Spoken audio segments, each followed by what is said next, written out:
Hello बच्चों, आज मैं वास्तविक संख्याओं से संबंधित प्रश्नावली 1.1 का प्रश्न नंबर 5 बताने जा रहा हूं। देखिए और समझिए। प्रश्न नंबर 5 है, जांच कीजिए कि क्या किसी प्राकृतिक संख्या n के लिए संख्या 6 की घात n अंक शून्य पर समाप्त हो सकती है। तो यहाँ से हल देखिए।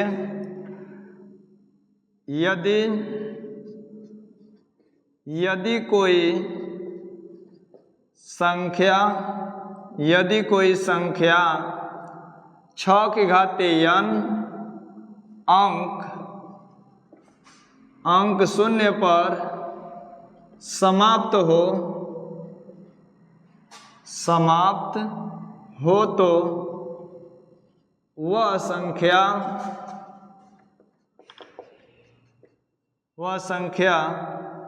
10 से अवश्य विभाज्य होगी। 10 से अवश्य विभाज्य होगी, परंतु 6 की घात n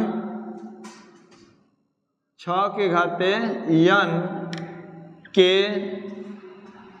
अभाज्य गुणनखंड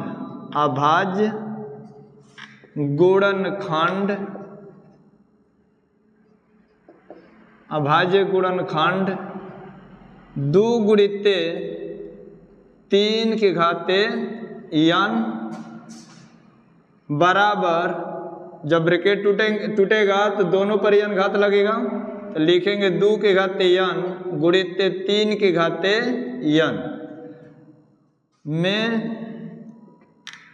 केवल 2 और 3 आते हैं। केवल अभाज्य गुणनखंड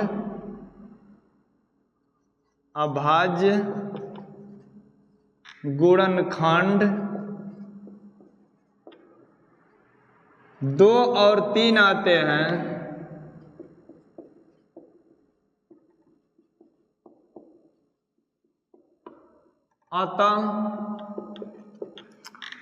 अतः के आगे अब फिर इसमें जो प्रश्न कहा उसी को लिख देंगे। अतः किसी भी प्राकृत संख्या n के लिए संख्या 6 की घात n अंक शून्य पर समाप्त नहीं हो सकती है।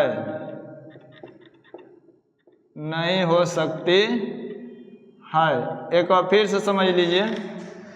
यदि कोई संख्या 6 की घात n अंक शून्य पर समाप्त हो तो वह संख्या 10 से अवश्य विभाज्य होगी, परंतु 6 की घात n के अभाज्य गुणनखंड बराबर 2 गुणित 3 पूरे घात n बराबर 2 की घात n गुणित 3 की घात n में केवल अभाज्य गुणनखंड 2 और 3 आते हैं।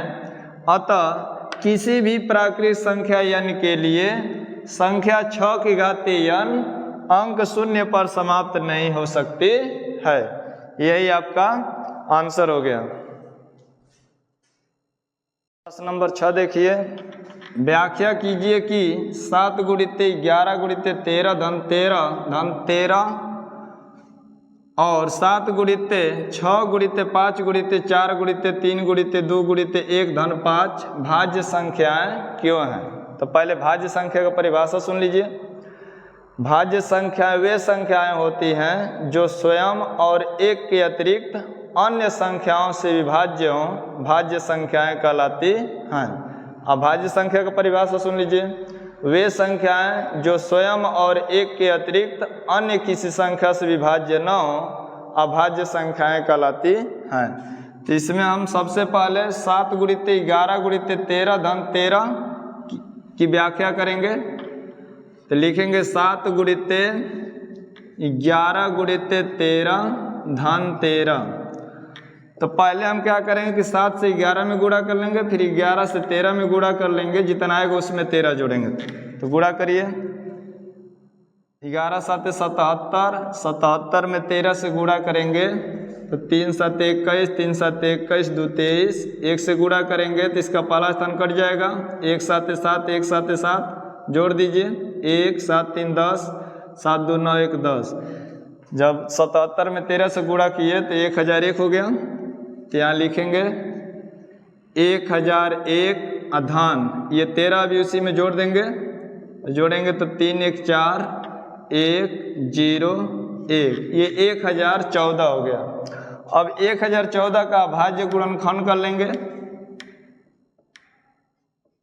2 से पहले काटिए, 2 5 10, 1 में भाग नहीं जाएगा तो 4 को ले लेंगे तो 1 0 बढ़ा लेंगे, 2 7 14। अब ये 3 से कटेगा, 3 1 कम 3 बचेगा 2, इसको लेंगे तो 20, 3 6 18 बचेगा 2, 3 9 27। अब ये 13 से केवल कटेगा, 13 1 कम 13, 13 3 39, फिर 13 से काट दीजिए, 13 1 कम 13। जहाँ 1 का जरूरत पड़ता है वहाँ 1 से भी काट सकते हैं। तो देखिए 1 से भी इसको काट सकते हैं। तो अब इसका हम गुणनखंड करेंगे तो 1 गुणित 2 गुणित 3 गुणित 13 गुणित 13, मतलब 1 को हम दिखा सकते हैं इसमें। अब यहाँ लिख देंगे चूंकि 1014 का मतलब ये जो दिया है 7 गुणित 11 गुणित 13 धन 13, उसी का ये मान है।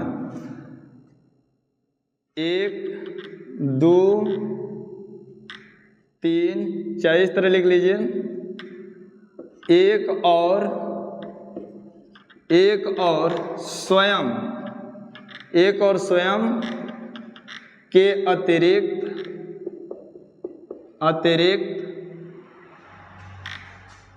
संख्याएं 2 3 13 से विभाज्य हैं, अतः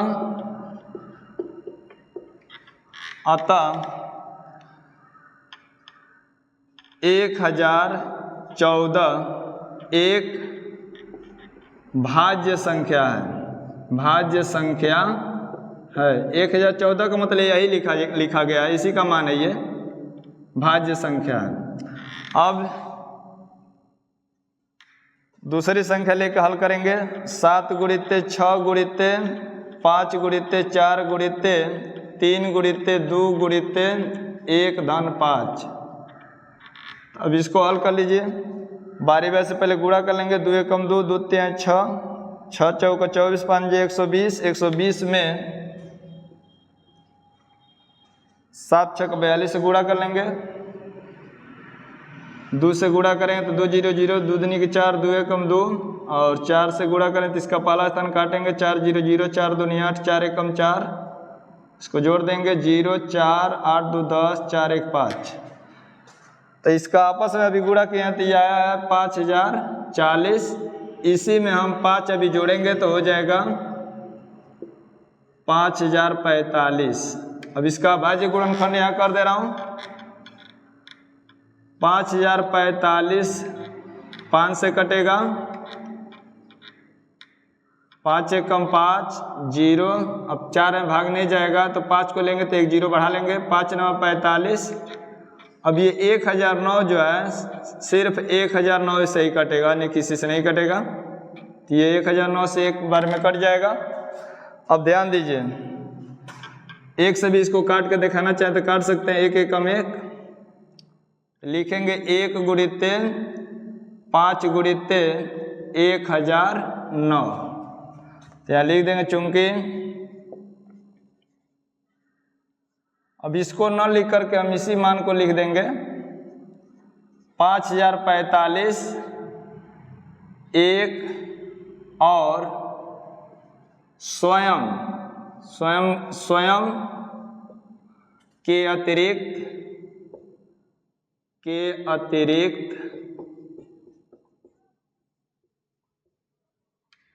अतिरिक्त संख्याएं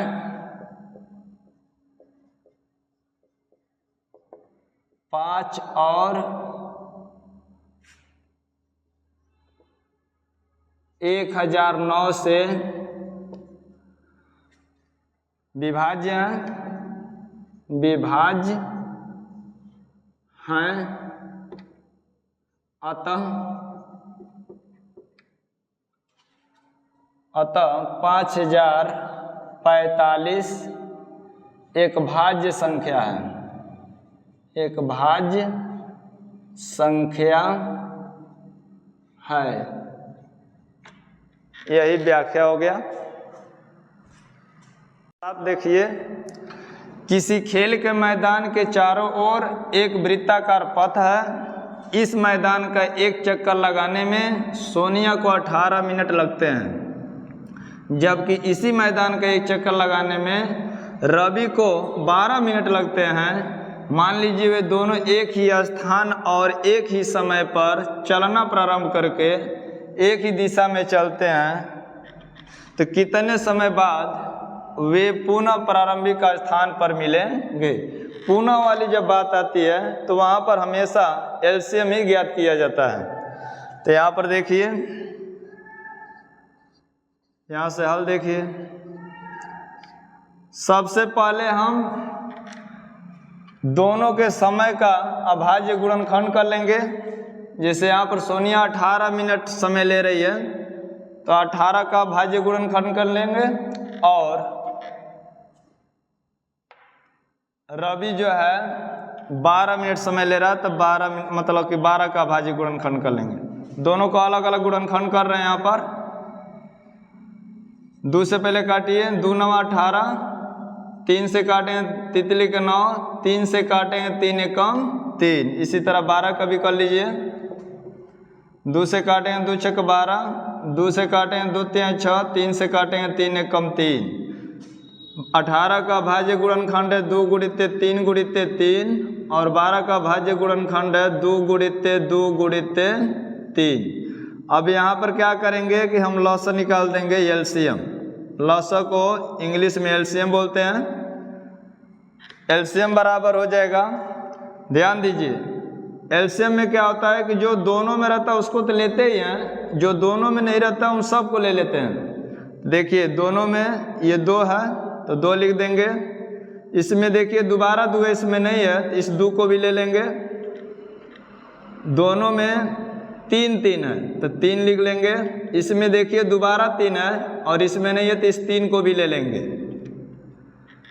एलसीएम में क्या होता है कि जब गुणनखंड कर लेते हैं तो देखते हैं कि जौन जौन दोनों में रहेगा उसको तो लेते ही हैं, जो दोनों में नहीं रहता उन सब को ले लेते हैं, और उसके बाद गुणा करते हैं तो एलसीएम प्राप्त होता है। गुणा करेंगे 2 दूनी के 4, 4 तिहाई 12, 12 तिहाई 36, तो यहाँ पर 36 हो गया। अब हम कह सकते हैं कि अतः वे दोनों को मतलब सोनिया और रवि, वे दोनों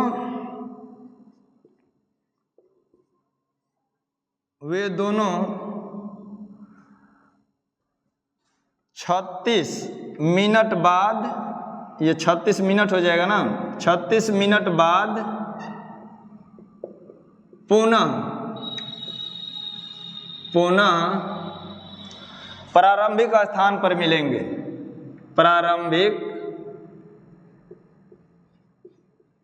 प्रारंभिक स्थान पर मिलेंगे। प्रारंभिक स्थान पर मिलेंगे, तो आंसर आपके यही हो जाएगा 36 मिनट बाद। 36 मिनट बाद यही आपका आंसर हो जाएगा।